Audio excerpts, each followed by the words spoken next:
What's something that happens in your country that would scare Americans? Story 1. South African here. I don't know any Americans really, but people seem concerned when I mention that we occasionally have baboons invading our houses and full-on social media groups dedicated to alerting people so we can lock up and bring animals inside before it happens. Granted, you have to live in an area where there is a troop of baboons for this to happen, but still. Also, load shedding. The number of times those bloody baboons stole our KFC and fruit when we would picnic in Simonstown. Let's just stay in our cars and lock our doors before they steal the baby too. And load shedding. When they ask if our load shedding schedule is a sports fixture of some sort, there was an occasion a few years back when a baboon stole my mom's Chinese takeout and beer, but she managed to get her beer back. Plus another occasion where it was a freshly baked carrot cake and the container it was stored in from my aunt's house. But I know exactly which troop you're talking about. I've had my fair share of encounters with them. Not going to lie, that made me laugh. Cape Town is being spared now. I'm waiting anxiously for us to jump back to stage 5+ again with how things are going. In America, we would simply shoot them. There would be people who go around charging money to shoot baboons and other people who would probably pay to shoot baboons. All the baboons would be dead very quickly and there wouldn't be a problem anymore. Even if the government protected baboons, Americans would still yell, "It's coming right for us," and then shoot them in self-defense. So the locals aren't scared of the baboons? Story 2. Kenya. Lions frequent the villages at night. Hyenas actually take small kids away at night. I'm American, but a kid in my elementary school was killed by a hyena. His mom was a wildlife photographer and she took him with her while she was working. The hyena entered their camp at night and killed the little boy. It made the local news. That story has stuck with me my entire life. I was camping in Kenya a number of years ago and sitting around the fire with a group of people, we could hear hyenas in the distance. Someone mentioned that hyenas will send out a scout to determine the potential that something is prey and then will return to the pack, which will then attack or not. Not more than 15 minutes later, we see a lone hyena trot by. Needless to say, the fire was put out and we all went to our tents. I have mountain lions, or cougars, on my property, California. She usually stays pretty well hidden, but she raises cubs every few years. Teenagers of every species are dumb and dangerous. Plus, she leaves carcasses all over. That is how we know she's here. We stay out of the woods at night and are cautious during the day. Also, no dogs, cats, or toddlers are allowed in the woods. The coyotes have never bothered us, but we give the bears and mountain lions lots of room. Coyotes are just a poor man's hyena. Story 3.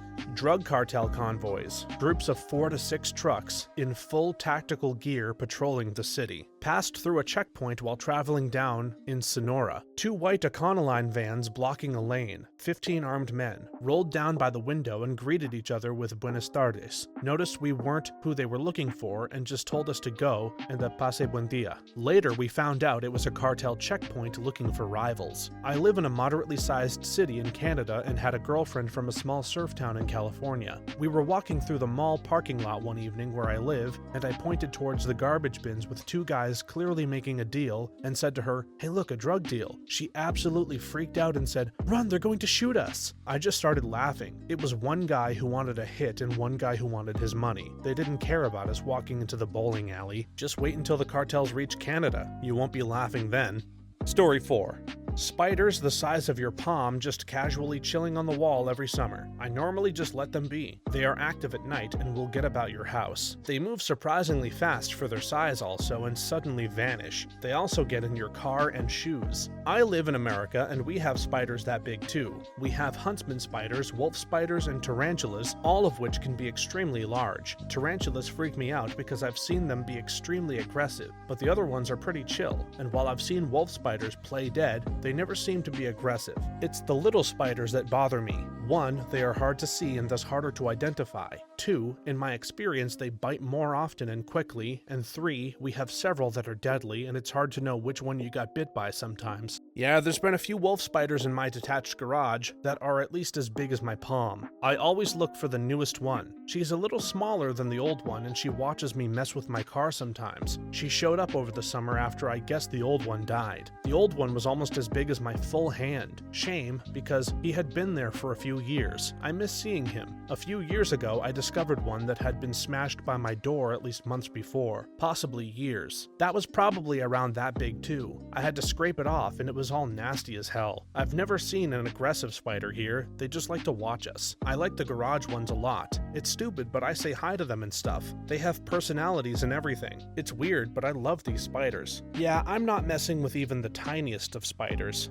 Story 5. Load shedding. In South Africa, we can have up to 14 hours a day without power. They are planned outages. This is due to the corruption and lack of maintenance of the infrastructure. We even have an app to let us know when to expect our electricity to be stolen. This happens occasionally in parts of the US, but it tends to be limited to extremely high demand times in the summer in hot areas, where lots of people would be running air conditioning in their homes all at once. This happens in Pakistan too. It's crazy, but so many basic household things like printers, TVs, refrigerators to a lesser extent, and fans are completely useless for the vast majority of the time. I visited for 2 weeks and was scared. I had to time my toilet visits and shower times so that I didn't need to use a bucket of water to flush and shower. Getting up early in the morning when there is electricity and filling up buckets of water that you'll use for the day when there's no electricity is a daily thing. It's absolutely brutal.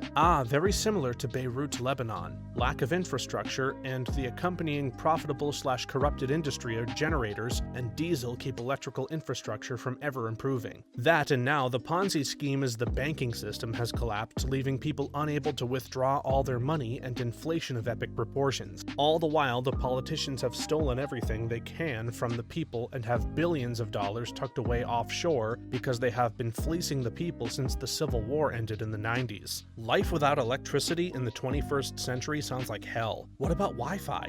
Story 6. Sitting in a hot room naked with strangers and your buddies. Sauna, Finland, Perkele. If you are in America riding the bus and someone asks you, "So how's your day going?" you find this odd and somewhat jarring, but being butt naked with strangers in a sauna, that's not odd or jarring? American here who moved to Finland. I go buck naked in public saunas all the time. Sometimes, at Sampa sauna, me and my Finnish buddy would be the only two walking around buck naked outside the saunas. Had a few Finnish friends say that I'm more comfortable with nudity than most Finns. Before I even considered moving to Finland, I went to a sauna naked in the States. So do most guys. Also, any guy that's ever played a sport ever showers afterwards with the team in group showers. Same goes for women. Social contact with strangers is to Scandinavians what nudity is to Americans. Story 7. Perktenlauf. Basically, in the time before Christmas, people dress up as Krampus, kinda Lucifer-like demon, and roam the streets of a town during an event, threatening to hit the children with rods. But they don't really do it anymore because people were injured and complained a lot. It's a spectacle like Christmas, Halloween. Small children cry because they're so scared. It's glorious. I was lucky to be in Salzburg in a restaurant when a bunch of Krampuses came in with a hellish ruckus of banging pots and pans, etc., and went around every table to scare all the customers properly. Then St. Nicolaus came in with his little helpers and banished the Krampuses, and then the helpers went around the tables and collected money for some charity, and we all got candy. Or was it the Krampuses who demanded money from us? Can't remember anymore, but it was fun, and I learned the Austrians don't say Apfelschorle, and we got ourselves some fine Wiener Schnitzel. Belsnickel is a local variant in Fränkish Germany, while Krampus is from Austria. From what I understand, the difference is that Belsnickel also brings presents for well-behaved children and a rod for the misbehaved ones. With Krampus, they are only there to punish bad children. Good children get visited by Saint Nick, basically Santa, while bad children get visited and or taken away by Krampus. That sounds way cooler than regular Christmas. Story 8. That my address, phone number, tax and debt records, birth date, if I live with someone else, and a bunch more like if I own a car, is public information. You forgot the one that would really scare Americans: social security number or person number. Look up anyone on Merkle and you can see it. One weird thing about Merkle is that on your page on the site, they have a list of everyone that lives in the same building ordered by floor and with descriptions as to which direction from the staircase they can be found, so you can easily snoop on your neighbors.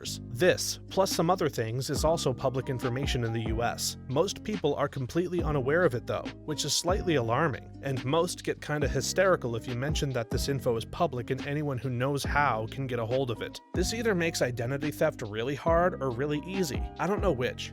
Story 9.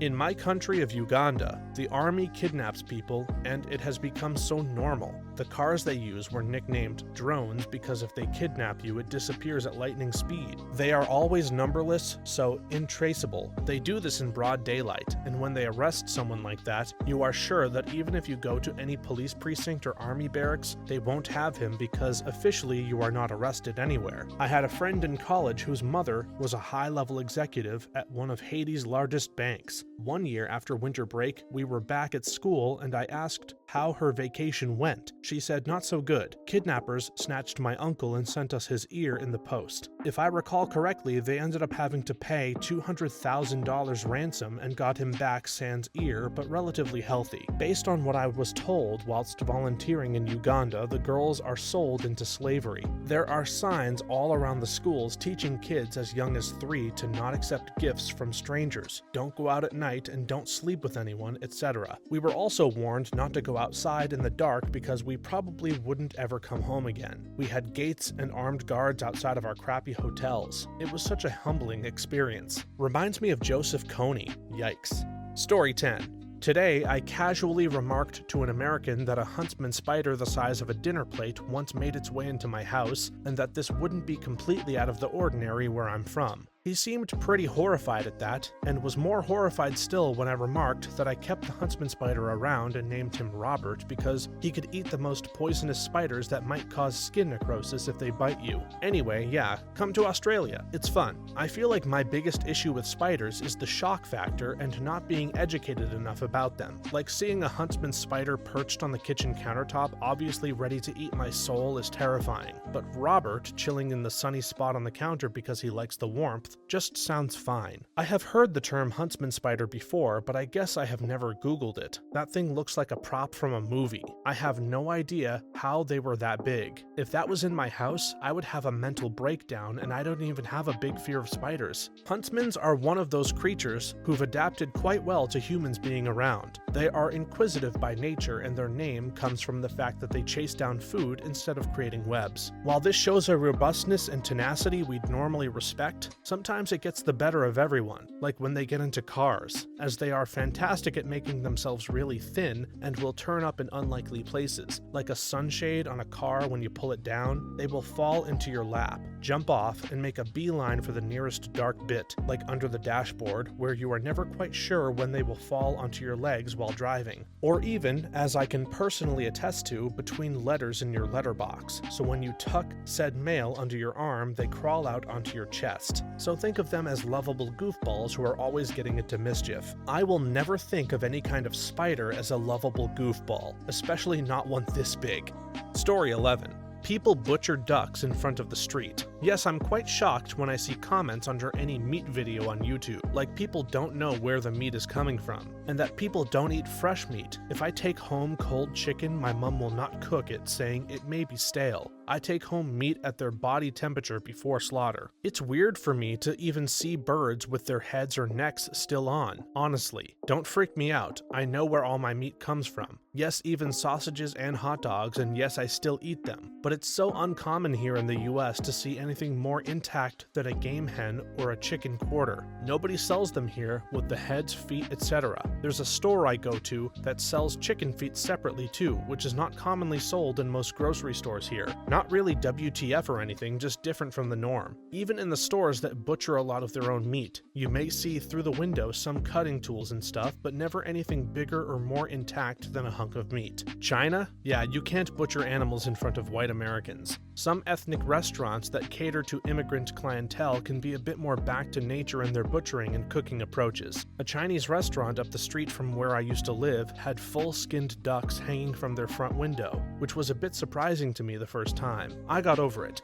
Rural America has a lot of hunters and fishers, though, who butcher their own kills. Not everyone, though plenty of people in rural areas don't want to see the butchering even if they'll eat the venison or rabbit. Seeing a goat get its head chopped off in the middle of the street was definitely a big jump scare on my trip to Nepal.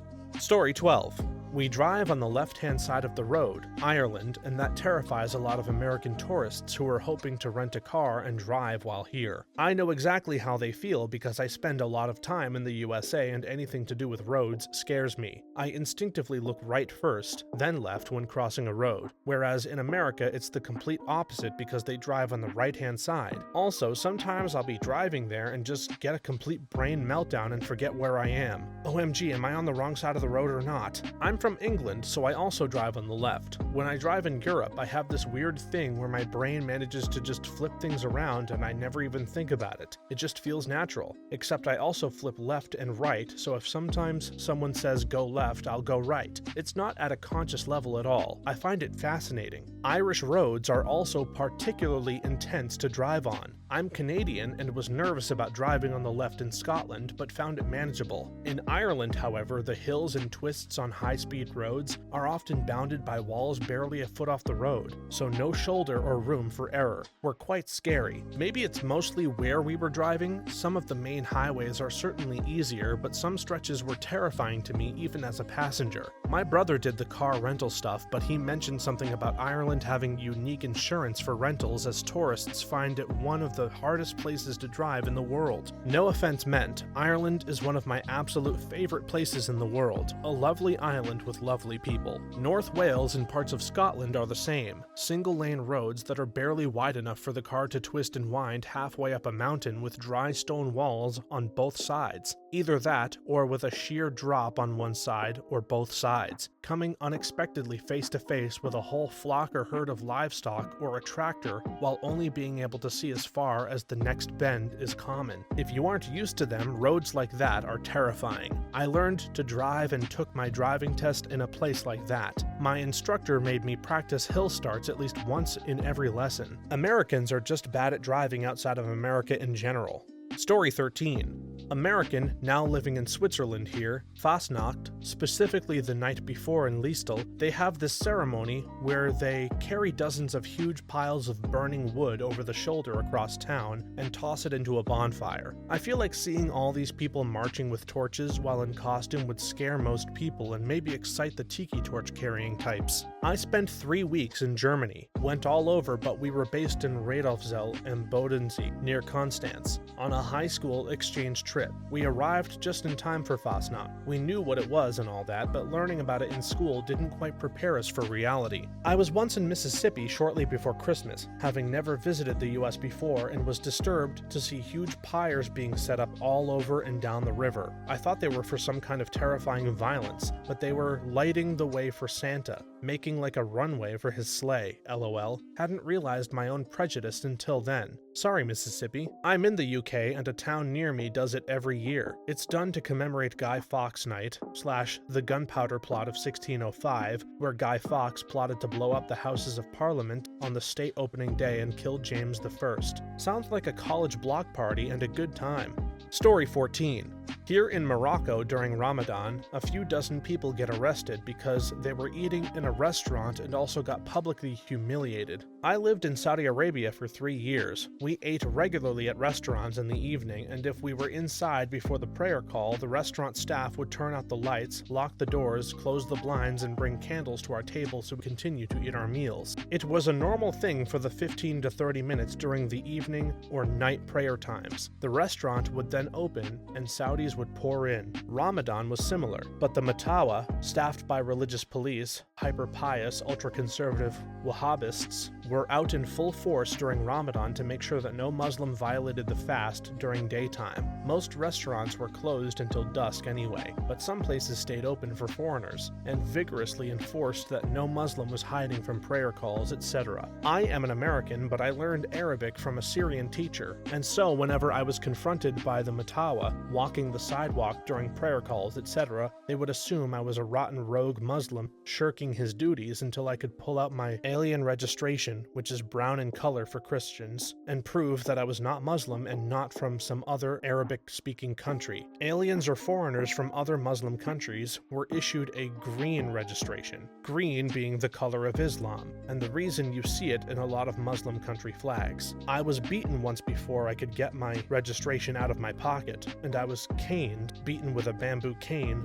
once, even after I pulled out my registration for being disrespectful to the concept of prayer time. Shame on me for walking the streets instead of kneeling prostrate towards the Mecca 5 times a day every day for the rest of my life. Saudi Arabia is a pretty unique country to live in and work in. Crazy how much Saudi Arabia has changed since then. Story 15.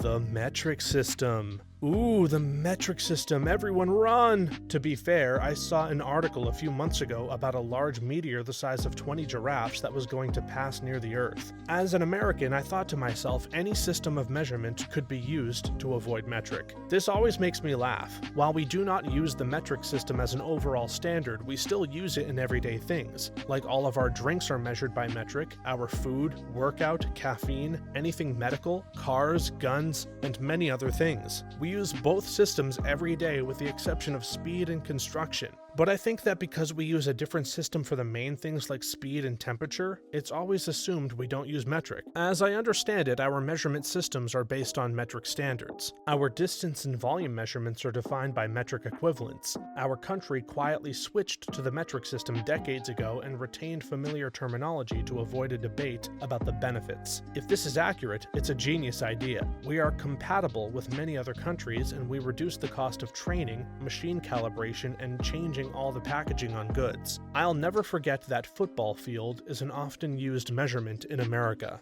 Story 16.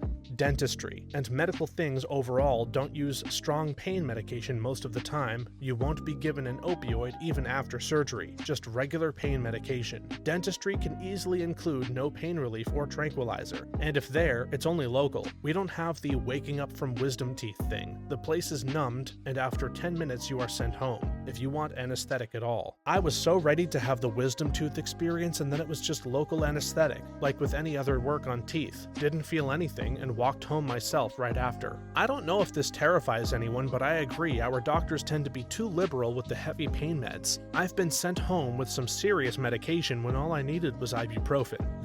The idea of giving children opioids for a simple dental operation is beyond ridiculous, purely normalized by Purdue and Big Pharma. The whole any pain is bad BS they sold you is really doing a number on the country now. People get put under for a run-of-the-mill dental operation or get laughing gas. Even in most countries, the idea of complete anesthesia is usually reserved for important surgeries or when absolutely necessary. Medics here shudder at the sort of medication US citizens get routinely prescribed with as they were sweets. I chose not to be put under for my wisdom teeth removal. They numbed and did a local shot anesthetic, but I didn't want to be out during the procedure. The place I went to was kind of iffy, and after the fact, I learned the oral surgeon was also way too fast and loose with how he handled prescription meds. I took the Vicodin that day off at home, but after that I stuck to Tylenol. When my son had his tonsils and adenoids removed in the 3rd grade, afterwards the doctor gave us a prescription for fentanyl. I remember him handing me the slip and leaving, and my husband and I both looked at each other dazed, like this is not getting filled. We did children's Tylenol. I felt bad because at night he was definitely in more pain, so we just kept on with the children's Tylenol, but I remember being completely terrified, holding that fentanyl script in my hand. Like, no freaking way. My husband and I don't really ever use the prescription pain meds when we are given them for anything we've had in the past, because neither of us can handle them. I got unbelievably sick the few times I've had to use them, and he straight up passed out and had to be rushed to the ER after surgery for his vasectomy. I have never seen someone lose consciousness before or go gray, and that was terrifying, by the way. It was the first time he'd ever been administered a strong pain med, and it was the last for him. Freaked him and me out. I believe the overprescription of pain meds is partially the reason why America has such a massive opioid crisis right now. Story 17. I have moved since to the USA, but apparently it's not normal to have your water shut off for scheduled hours for conservation reasons. Ours was 12 to 4 a.m. and p.m. On time, the empty lot behind our house burnt overnight and we didn't have a way to put it out. We just sat on the balcony and watched. Fortunately, our houses are made of 100% concrete, so no burning down. I have heard of a few places in the USA putting orifice plates in the water meters to enforce conservation efforts. It drastically reduces your flow, but it is at all hours, as it is just a plate restricting the flow. That sounds like maybe a cool idea, as long as the fire hydrants are not affected, I guess. Story 18.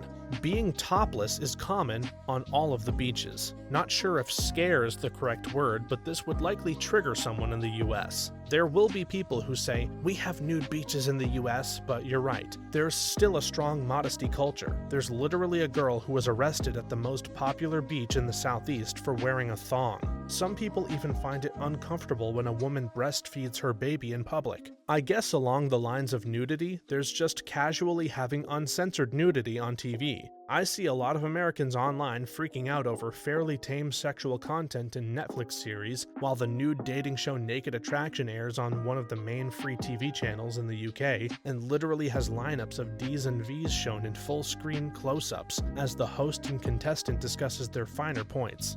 Story 19. In schools, teachers take kids to the nurse to get mandatory vaccines without any parental consent. It's actually convenient because parents don't have to take time out of work. We also used to go to the dentist during school if we needed to without involving the parents. I live in the USA now, so this would be a hard pill to swallow for many. I'm Canadian and I was always sent home with a permission slip, and if your parents signed it, they would give you your vaccines at school. And I didn't have a dentist, but when my parents, born in 1970 and 77, kids, they had a dentist come to the school. Years ago, this was true in the US as well. My mom took me to school when I was under school age on the day of my sister in school was receiving vaccinations. One year, the week before school, there were vaccinations set up, along with school physicals in our local park. Some parents brought their children. My mom took us. Other kids just showed up carrying their shot records and moved through the different stations. We also had visits from dentists and eye doctors during school. I'm 49, so this wasn't that long ago. Yeah, this definitely wouldn't fly in the US post-2020. Story 20.